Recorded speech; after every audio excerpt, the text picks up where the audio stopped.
नमस्कार दोस्तों, आज की यह जानकारी खास तौर पर आप सभी ईपीएस 95 पेंशन धारकों के लिए है, क्योंकि जिस खबर का आप पिछले कई वर्षों से इंतजार कर रहे थे, जिस फैसले को लेकर आपकी आंखें अदालत की ओर टिकी हुई थीं, जिस उम्मीद को लेकर आप लगातार आवाज उठाते आ रहे थे, आखिरकार उस दिशा में एक बहुत बड़ा और निर्णायक मोड़ सामने आया है। और इसी वजह से आज की इस पूरी जानकारी को आपको ध्यान से, धैर्य से और बिना स्किप किए समझना बेहद ज़रूरी है, क्योंकि अगर आपने इसे पूरा नहीं सुना तो हो सकता है आप अपनी ही पेंशन से जुड़ी सबसे अहम बात मिस कर दें। और दोस्तों, हम ऐसा बिल्कुल नहीं चाहते कि जानकारी आपके सामने हो और आप उससे वंचित रह जाएं। इसीलिए शुरुआत से अंत तक बने रहना बहुत ज़रूरी है। अब दोस्तों, बात करते हैं उस बड़े अपडेट की जिसका सीधा संबंध आपकी पेंशन बढ़ोतरी से है।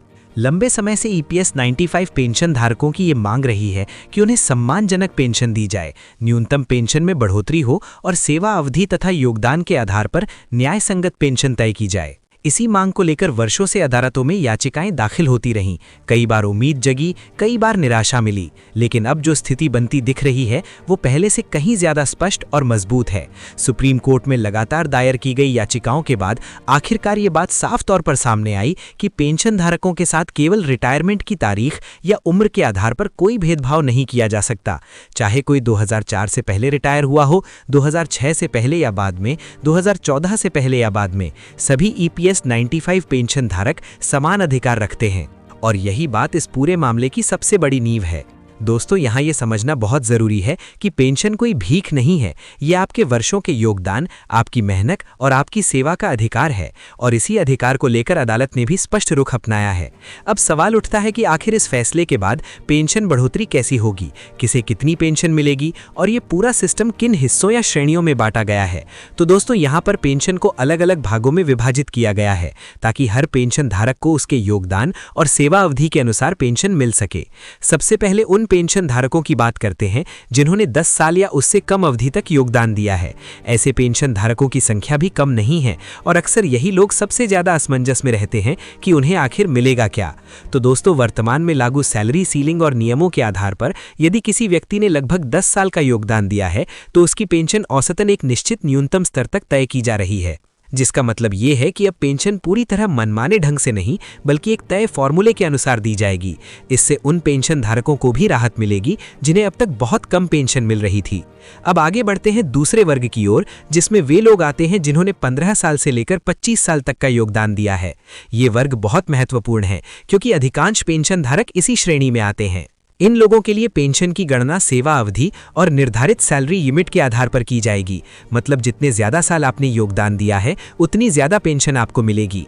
ये व्यवस्था इसलिए जरूरी है ताकि लंबे समय तक सेवा देने वालों को उसका उचित लाभ मिल सके। उदाहरण के तौर पर यदि किसी ने 15 साल का योगदान दिया है तो उसकी पेंशन एक स्तर पर होगी, 20 साल का योगदान देने पर उससे ज्यादा और 25 साल का योगदान देने पर उससे भी ज्यादा। यानी पेंशन अब सीढ़ीदार तरीके से बढ़ेगी, जिससे सिस्टम ज्यादा पारदर्शी और न्याय संगत बनेगा। दोस्तों, अब तीसरे और सबसे ज्यादा चर्चा में रहने वाले वर्ग की बात करते हैं, जिसमें वे पेंशन धारक आते हैं जिन्होंने 25 से 30 साल या उससे ज्यादा की सेवा दी है। लंबे समय से इन पेंशन धारकों की ये मांग रही है कि उन्हें एक सम्मानजनक फिक्स पेंशन दी जाए, क्योंकि उन्होंने अपनी जिंदगी का बड़ा हिस्सा नौकरी और योगदान में लगाया है। और अब इस वर्ग के लिए भी राहत की खबर सामने आई है, क्योंकि लंबे योगदान के आधार पर इन्हें अपेक्षाकृत ऊंची पेंशन देने का प्रावधान सामने आया है। हालांकि ये भी साफ किया गया है कि सभी को एक समान अधिकतम पेंशन नहीं दी जाएगी, बल्कि जिन लोगों ने वास्तव में लंबे समय तक योगदान किया है वही इस उच्च पेंशन के दायरे के आएंगे। और दोस्तों, अब हम बात करते हैं उस चौथे और अंतिम वर्ग की जिसे लेकर सबसे ज्यादा सवाल पूछे जाते हैं, यानी वे पेंशन धारक जिन्होंने उच्च पेंशन के विकल्प को चुना है, जिन्होंने अपने योगदान के समय ज्यादा पेंशन का ऑप्शन लिया था। ऐसे पेंशन धारकों के लिए गणना थोड़ी अलग तरीके से की जाएगी, क्योंकि यहाँ पेंशन सीधे तौर पर आपकी अंतिम सैलरी और कुल योगदान से जुड़ी होगी। मतलब आपकी सैलरी जितनी ज्यादा रही है, आपकी पेंशन भी उसी अनुपात में तय होगी। और यही कारण है कि इस वर्ग में पेंशन की राशि काफी ज्यादा हो सकती है। दोस्तों, यहाँ ये बात समझना बहुत ज़रूरी है कि ये पूरी प्रक्रिया सरकार और संबंधित विभागों के अंतिम सर्कुलर और क्रियान्वयन पर निर्भर करती है। कोर्ट का रुख साफ है, दिशा स्पष्ट है, लेकिन जमीन पर इसे लागू करने की जिम्मेदारी प्रशासन की है। और इसी वजह से अभी भी कई पेंशन धारकों के मन में ये सवाल है कि ये बढ़ी हुई पेंशन आखिर कब से मिलेगी। तो दोस्तों, फिलहाल यही कहा जा सकता है कि जैसे ही आधिकारिक आदेश और सर्कुलर जारी होंगे, उसी के आधार पर भुगतान की प्रक्रिया शुरू की जाएगी।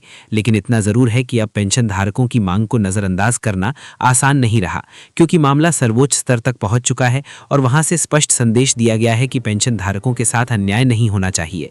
दोस्तों, इसलिए आज की इस जानकारी का सार यही है कि आप धैर्य बनाए रखें, सही जानकारी पर भरोसा करें, अफवाहों से दूर रहें और अपने सभी दस्तावेज और रिकॉर्ड तैयार रखें, ताकि जब भी आगे कोई प्रक्रिया शुरू हो आप पीछे न रहें। और दोस्तों, अगर आप EPF 95 पेंशन धारक हैं तो ये समय जागरूक रहने का है, अपने अधिकारों को समझने का है और सही मंच पर अपनी बात रखने का है, क्योंकि आज नहीं तो कल आपकी मेहनत का पूरा सम्मान ज़रूर मिलेगा। और इसी उम्मीद और विश्वास के साथ हम इस जानकारी को यहीं विराम देते हैं। लेकिन जुड़े रहिए, क्योंकि जैसे ही इस विषय पर कोई नया और पुख्ता अपडेट सामने आएगा, सबसे पहले आपको पूरी और साफ जानकारी दी जाएगी। और दोस्तों, अब जब हमने पेंशन के अलग अलग भागों को विस्तार से समझ लिया है, तो अब ये जानना भी उतना ही ज़रूरी हो जाता है कि आने वाले समय में एक आम EPF 95 पेंशन धारक को व्यावहारिक रूप से क्या करना चाहिए, क्योंकि अक्सर देखा गया है कि फैसला आ जाने के बाद भी जानकारी की कमी के कारण कई लोग उसका पूरा लाभ नहीं उठा पाते। इसलिए दोस्तों, सबसे पहली और सबसे अहम बात यह है कि आपको अपने पूरे सेवा काल से जुड़े दस्तावेजों की जांच अभी से शुरू कर देनी चाहिए, चाहे वो आपकी नियुक्ति की तारीख हो, PF खाते का स्टेटमेंट हो, योगदान की अवधि हो या फिर आपकी रिटायरमेंट से संबंधित कागजात, क्योंकि पेंशन की गणना इन्हीं तथ्यों के आधार पर की जाएगी और अगर किसी भी स्तर पर कोई गलती रह गई तो बाद में उसे सुधारने में समय और परेशानी दोनों बढ़ सकती हैं। दोस्तों, ये भी देखा गया है कि बहुत से पेंशन धारकों के रिकॉर्ड में सेवा अवधि कम दिखाई जाती है, जबकि वास्तविकता में उन्होंने ज्यादा साल काम किया होता है। ऐसे मामलों में जरूरी है कि आप समय रहते अपने पुराने नियोक्ता, PF कार्यालय या संबंधित विभाग से संपर्क करें और अपने रिकॉर्ड को सही करवाएं, क्योंकि बढ़ी हुई पेंशन का सीधा संबंध आपकी वास्तविक सेवा अवधि से है। दोस्तों, अब एक और सवाल जो लगातार सामने आ रहा है वो ये है कि क्या बढ़ी हुई पेंशन पिछली तारीख से मिलेगी या सिर्फ आगे से लागू होगी। तो दोस्तों, इस विषय पर अभी अंतिम और लिखित आदेश का इंतजार है, लेकिन इतना जरूर है कि अदालत के रुख को देखते हुए ये संभावना मजबूत मानी जा रही है कि पेंशन धारकों के हित में कोई ना कोई राहत जरूर दी जाएगी। हालांकि कितनी अवधि का एरियर मिलेगा ये पूरी तरह अंतिम सर्कुलर और सरकारी निर्णय पर निर्भर करेगा, इसीलिए अभी किसी भी निश्चित तारीख या राशि पर भरोसा करने से बचना चाहिए। दोस्तों, अब बात करते हैं उन पेंशन धारकों की जो अक्सर ये सोचते हैं कि उनकी पेंशन बहुत कम है और अब कुछ नहीं हो सकता। तो दोस्तों, यही सबसे बड़ी गलतफहमी है, क्योंकि जिस तरह से इस पूरे मामले में न्यायालय ने हस्तक्षेप किया है, इससे ये साफ संकेत मिलता है कि अब हर पेंशन धारक की पेंशन को नए सिरे से देखने की कोशिश की जा रही है। और यही वजह है कि आज ये जानकारी हर पेंशन धारक तक पहुंचना बेहद ज़रूरी है।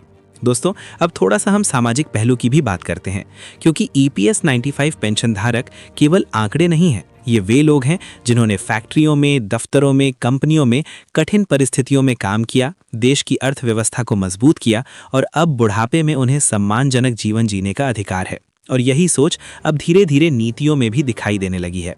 दोस्तों, यही कारण है कि ये मुद्दा सिर्फ एक वर्ग तक सीमित नहीं है, बल्कि पूरे समाज से जुड़ा हुआ है, क्योंकि आज जो पेंशन धारक हैं, कल वही हमारे परिवार के बुजुर्ग हैं और उनका सम्मान हमारे समाज का आईना है। दोस्तों, अब एक और ज़रूरी बात जिस पर ध्यान देना चाहिए वो ये है कि आने वाले समय में अगर कोई भी आधिकारिक सूचना, फॉर्म या आवेदन प्रक्रिया सामने आती है तो उसे समय पर भरना और सही जानकारी देना बेहद ज़रूरी होगा। कई बार देखा गया है कि गलत जानकारी या अधूरा फॉर्म भरने की वजह से लाभ मिलने में देरी हो जाती है। इसलिए जल्दबाजी में कोई भी कदम उठाने से पहले पूरी जानकारी लेना और समझना बहुत ज़रूरी है।